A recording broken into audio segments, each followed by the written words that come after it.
When you figure out what your superpower is, it allows you to be a master in that space. So really, when I honed in on my skill sets, which obviously is people, not being, I don't want to be locked up in a box doing underwriting. Can I do it? Yes. Is it best time well spent? No.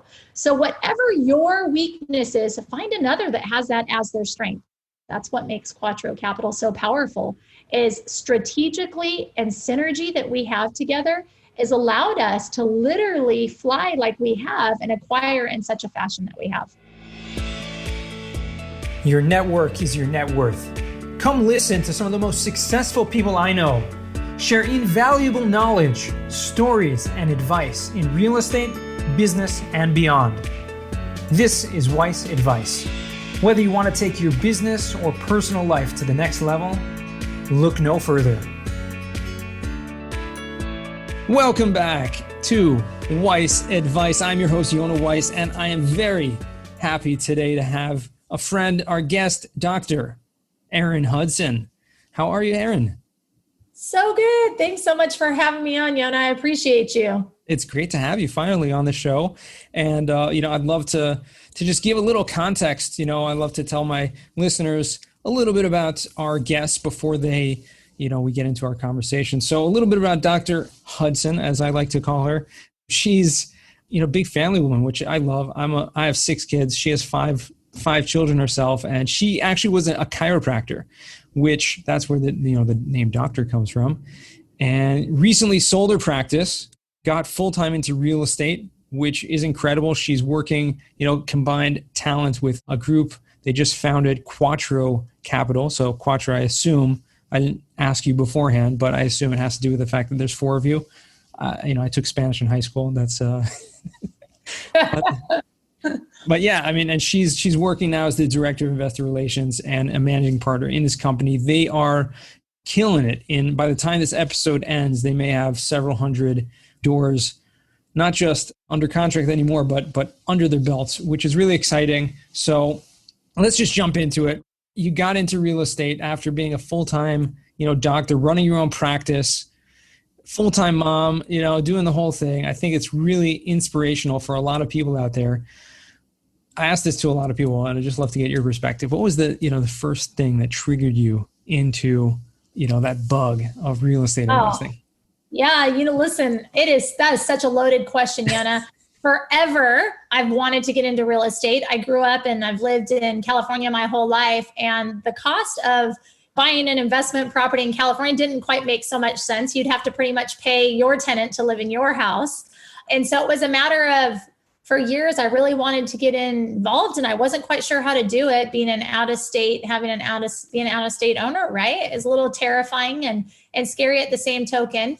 And long story short, I was working with a business coach, and she said, listen, I am not going to coach you anymore with your wellness centers unless you learn to delegate like a master. I'm going to show you how to do it.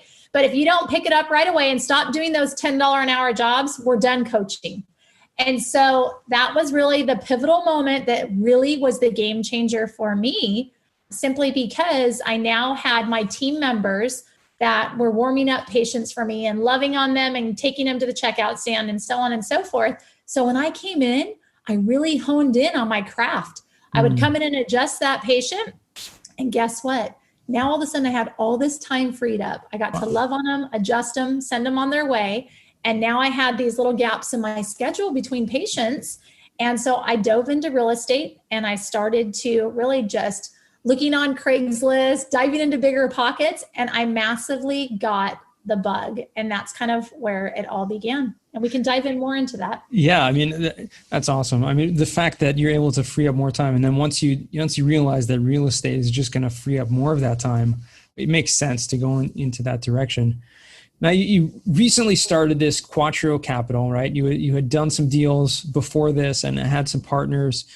So what was the impetus? And I assume that had to do with the number 4, right? Obviously, I'm sure it does. But tell me a little bit about how that partnership and that company came together. Okay. Well, first and foremost, Quattro Capital is not for partners. We tricked you, friends. Oh, no. It's okay. It actually stands for, there are 4 things that really make up Quattro Capital. And first and foremost, it's about people, for people and about people, right? And then obviously our job is finding the right property that's going to be advantageous, that's going to yield incredible profits. And lastly, what is near and dear, not just to my heart, but to my partners, is philanthropy. We are big about giving back to those that are in need, to the poor, the widow, the sick.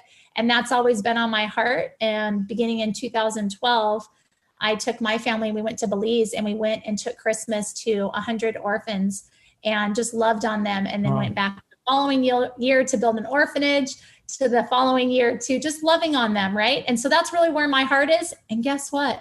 When you line up with people that have the same desires, the same values, you fly like eagles together. And so that is exactly what Quattro does. We get to fly and do what we love and we're passionate about, which is the real estate space. Awesome. Okay, so I erroneously assumed, right? And you know what they say when you assume, but I think that's awesome. So you have 4 pillars that you guys, the fundamentals that you came together, and that you have the same principles. And I love that. I think that it's all about networking, right? And you finding the right people, the aligned interest, and you just, once you do that, like you said, you can soar, you can fly. So I think for a lot of people who are kind of stuck, and they're like, how can I do this? How can I, start my real estate journey? And I can't do it. I don't have enough capital. I don't have enough money. I don't have resources. I don't have time. Is that lots of excuses, right? Which we all have. And it's about getting over those excuses and just, taking those right steps. What were some of the biggest challenges for you? I mean, you literally transitioned from like a career you'd been doing for a long time, a practice you had built up, and, you moved your family to Texas, right? Obviously that was probably a big step in the right direction. But what were the challenges, kind of getting you to that point? Okay. Well, first and foremost, I think that let me just rewind back. When I got started, it wasn't straight for the multifamily, right? I started in the single family space. I started acquiring single family rental properties. And within 2 years, my husband and I acquired 26 rental properties with massive negotiations, which is for another time. But with that being said, that's how we climbed that ladder, rung by rung, is starting in the single family space, which allowed us then to be turned on and learn about the multifamily space. In doing so, I was part of a education program, which was great to help us to learn the basics, right? And to help us, have coaching and really put us on track so that we could in due time have success in the space. Although I will tell you, one of the biggest pitfalls is, I think it's a little overwhelming in the multifamily space. For one, you have to find brokers, you have to find the deals, you have to find the investors, you have to find your niche market, right? A lot of that can be a bit overwhelming. But I will tell you, for quite some time, I was trying to wear all of those hats, trying to find all those relationships and the money and the people and the deals and so on and so forth. And it was a little bit of a burnout. And guess what? It was really about a year into it, of hitting my head against the wall, of finding out, what? The most important thing right now is figuring out what is Erin's superpower. Mm-hmm. And when you figure out what your superpower is, it allows you to be a master in that space. So really, when I honed in on my skill sets, which obviously is people, I don't want to be locked up in a box doing underwriting. Can I do it? Yes. Is it best time well spent? No. So whatever your weakness is, find another that has that as their strength. It took me a while, but once I did, I kid you not, that's what makes Quattro Capital so powerful, is strategically and synergy that we have together has allowed us to literally fly like we have and acquire in such a fashion that we have. That's awesome. And I think we have that in common, in terms of like, my superpower is definitely not underwriting. And I'm definitely more a people person in terms of those, the networking and the relationships coming from that. So I'm going to ask a little bit of a selfish question because it's my show and I can do that. I know it's not a show about you, really. It's just me to ask, get advice. Wise advice is really just about me asking other people advice, so I can learn. But really, what I want to know is, as that position that you've taken on, okay, in the investor relations, in the people person, do you find that that's like the biggest role in the partnership? Meaning, yes, finding the deals is huge, right? Having those bro relationships is huge. Getting the money, right, is huge. But in terms of the actual interface and, being that people person where you can have a lot of that, the kind of face of the company in a lot of ways. For you, is that challenging? Because it sounds like that's your quality, your skill set, your superpower, if you will. And I mean, are there others in the group that also have that would like kind of, I don't know exactly how I'm getting to the question. Think about it like a football team, right? And there's all the different players on the field, the quarterback, the running back. I don't even know all the names of the football, that are on the football team. But listen, you can't do the game of football without every single one of those positions, right? To get it across the finish line.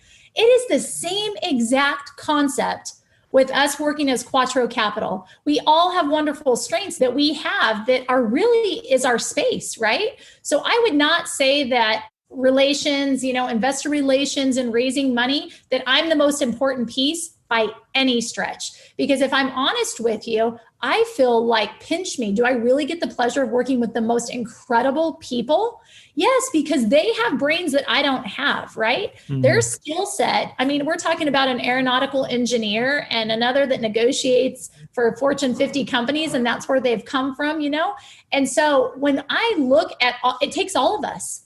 It takes, just like they say, it takes an army to get it done. Same concept. When you have people that actually get to come together to put a deal together, it makes my job easy. I don't have to worry about the minutia that I don't really want to worry about.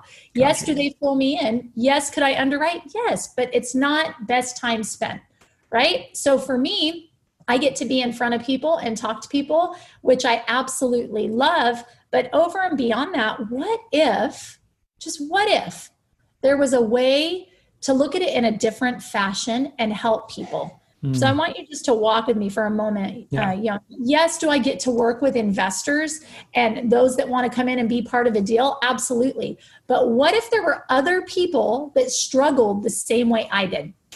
If I did, there's got to be other people, right? There's other people out there that are trying to wear all the hats, just like what I did. So I have a heart for that. So what if there was a way for me to influence others that are in this space that are trying to get a hand up, but they don't have a solid team, right?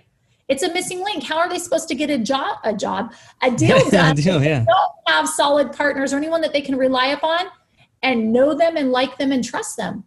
So what if we could fill in that gap? So that's where Quattro Capital comes in, and we actually have alliance partners that we bring into our fold. It's not just Quattro. There's other partners that we bring in, deal specific. Let's just say that Mr. Yona found a deal and he's like, Erin, this is incredible. You got to check this out.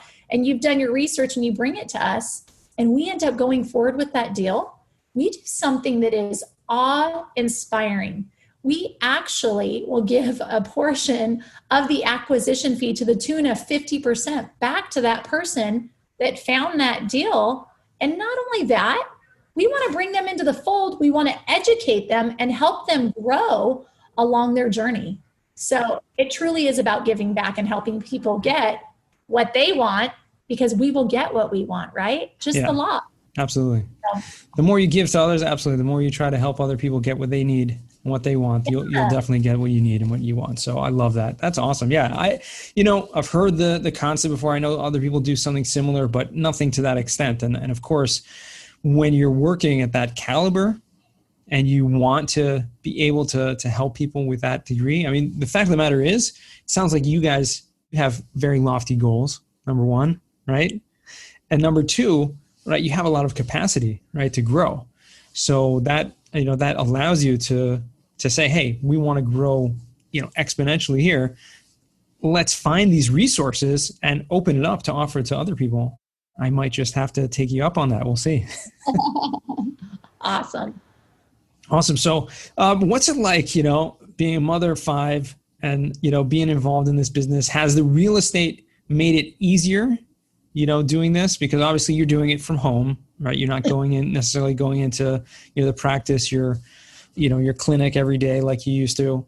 Has it been easier? Has it been more difficult? What's that like? So when you say that, are you saying since COVID or coming from the practice? Well, I mean, it's pretty much the same thing, same time, right? Well, but hey, I mean, the practice. I'll just say it this way. Coming from my chiropractic office, I thought, okay, well, I'm going to have more freedom and I'm going to be able to do whatever I want. Yes. Do I have freedom? I can do whatever the heck I want every single day. Yes. I should say, do I work hard? Yes, I do work hard, but it's not hard work when you love what you do, right? So here's the problem with 5 kids, right? Little one being 4, my youngest. Do I tend to overdo it at times and just keep on going and going when I probably should turn it off and it's time to make dinner or something like such? Absolutely. Sometimes I can get my priorities a little out of balance, right? But I love what I do. And I am more than anything excited for what's to come and what I'm able to pass on to my family and to show them that there is another way. A job, no offense to anyone out there, but it's really like just over broke, J-O-B, right? Do you want to build your own destiny and empire, or do you want to build somebody else's, right? So I'm on a mission to share with my children and teach them if that's what they desire and that's their passion, go for it, right? Everyone's passion is different. My passion is different, right? I don't want to work for somebody else. I don't want to build somebody else's dream. I want to build my own for my family. I also want to be able to give my family and my kids options, right? Yeah. But more importantly, it's about that what if you could create mailbox money while you're sleeping, and the power of that and what I can teach my children. And hopefully that resonates and they too want to prepare for their future and have multiple streams coming in to their family. Yeah, sure. Are they old enough to see that yet, coming in and, recognize that?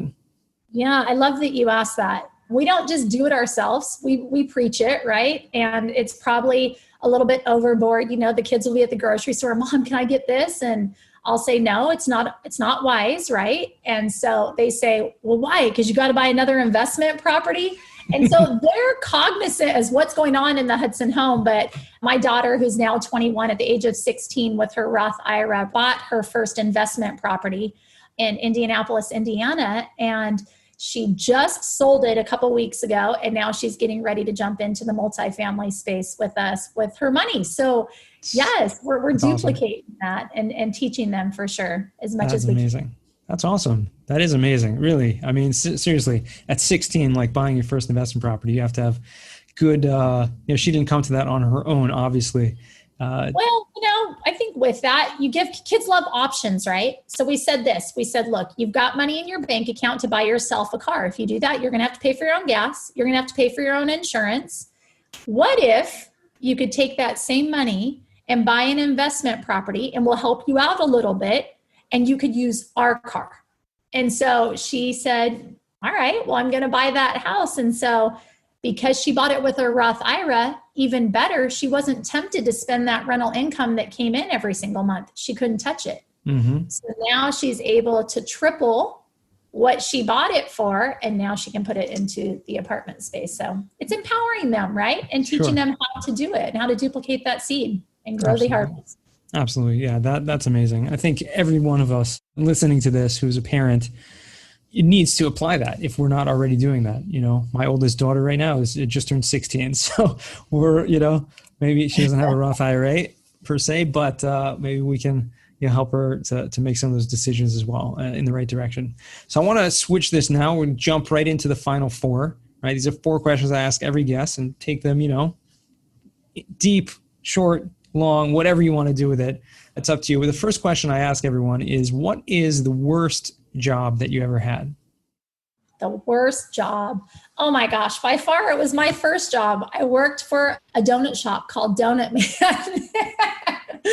And it was dirty and it was stinky. And every time I went home from work, I smelled like oil and grease. So that was probably the grossest job I've had. Yeah, in the fast food world, the first job, most teenagers and I assume you were a teenager at the time. That was my assumption again, but it's definitely not a lot of fun, but learning experience, right? For sure. What'd you learn from that job? Besides that you didn't like the smell. That I should not eat donuts. That I should not eat. You learn what really goes into them. I was blown away with the owner. He had owned it for 16 years when I went to leave it. And he just was a penny pincher. and really just managed his books and really just had things super shored up. So that was probably my biggest takeaway. Very cool. Okay. So speaking of books, what's a book that you've read that's given you a paradigm shift? Yes. The book that I actually love that has really shifted my mindset is called Think and Grow Rich. And that book really gets into your head. And it's really the biggest thing that is stopping most people. And so I'd love to share just real quickly here, because I know that there's probably many of you out there that are like me. We're human, right? We have some negative self-talk that goes into the head, or that fear of moving forward and doing something, right? Because you're afraid to fail, or just all these negative thoughts. I will tell you, have I had a lot of success in my life? Yes, I have. Do I wake up and have that negative self-talk at times? Absolutely. We're human. But I will tell you something that has been a game changer for me over the last couple of years, and even more importantly, over the last 6 months, is really just having that self-talk of positive, just affirmations about how wonderful I am, how I'm a conqueror, how I'm a warrior, how I'm an overcomer, how I am uber resourceful, right? I honestly have to tell myself how wonderful I am every freaking day, because guess what? No one else is, right? And it starts with you getting the head right and programming it that we truly can have whatever we desire, one foot in front of the other, and you've got to take action. That's just the bottom line. But I promise you, get over your head and start taking action, and you will be shocked with what unfolds. So try it on for size. That's awesome. That question alone is going to be an episode into itself. We're gonna blast that out there. It's so inspirational, and it's so true. I mean, that book is just, it's mind blowing, like you said, but not, like most books are, but you have to apply them, right? It's not enough just to read something and like, oh, that's nice, and take an idea or one thing. That's the kind of book where it's literally like you have to apply it and live it to really feel the impact of that book. So I'm glad you brought that up. Another question for you is, what is a skill or talent that you would like to learn? Oh my, a skill or talent. A skill. Right now, what I need to work on is more patience. Look, I've got 5 kids, and when you're running like this 1,000,000 miles an hour, and then you have a little kid that's like badgering you, mom, and just really being patient with them and being in the moment is really what I need to work on. I know that probably is not the direction you were wanting me to go with it, but honestly, it's just to really hone in on my patience. Kids being home way more than we're used to, right?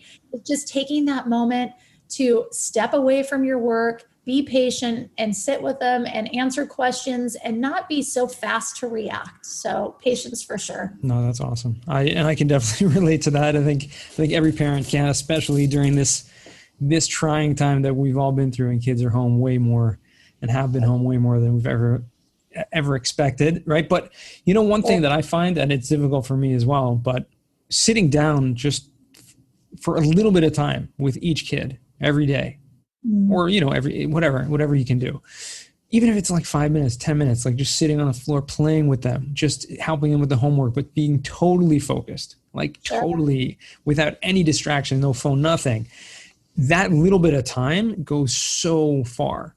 And and again, when you're talking about the affirmations and the saying those things about your own kids as well, not just teaching them to do it, but recognizing those things in others is huge. I mean, that helps with the patience as well. Just my own experience, some things that help me get through that, because I have 4 boys and they can be quite rowdy sometimes. Sure. So definitely need patience for those guys. 4th and final question, Erin, is what does success mean to you? What does success mean to me? Success to me is really being able to have, obviously, the financial freedom, right? To be able to go and be wherever I want to be and be who I want to be. But really, it's about making my own choices. I want to be happy, right? So success to me is being happy with where you are at this time in our life, right? Success is raising wonderful, obedient children that make the right choices. It's not going to happen all the time, but it's really giving them that nice, good, strong foundation of raising them right and choosing between right and wrong, and really putting in that infrastructure with my children for them to have success in their life. And if they're successful, then mama's going to feel successful, right? So for me, I think success is really, it's well-rounded of having peace and happiness in my life, getting to choose what I want to do on a day-to-day basis. To me, that is considered success. Awesome. Thank you so much for sharing that. And final words, where can people find you or reach out to you if they choose to do so? Sure. So thequattroway.com is the best way to find us. And you can certainly find me on Facebook. Messenger is always great. And hey, if you want to give me a call, 949-510-3351. But also at thequattroway.com, I'd love for you to meet my incredible partners that I get the pleasure of working with. And if you go to our site, there's actually a 1-minute video that each of us have done. And it'll let you know kind of who the type of people that each of us are, and then get to read our bios and so forth. And you can book an appointment from there as well. So I hope you have a great day. Awesome. Very cool. Thank you so much. It's been a pleasure speaking with you, chatting with you as always. And let's do this again soon sometime. Absolutely. Sounds good. I appreciate it.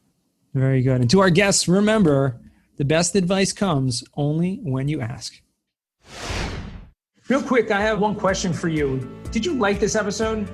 If you did, I want to ask you a huge favor. See, the biggest thing that helps this podcast grow and that will spread this message to the whole world is that if you leave a review, a rating, and subscribe to the podcast. What that does is it basically tells the platforms that this podcast is out on is that you like my stuff and I'm doing something right. So take a few seconds out of your day, hit that subscribe button, leave a rating or review. I would be extremely grateful. Also, I want to hear from you guys. So I want to hear some feedback. If you have any questions for future episodes, please find me on LinkedIn, send me a DM, a connection request, Yona Weiss, and I'd love to hear from you.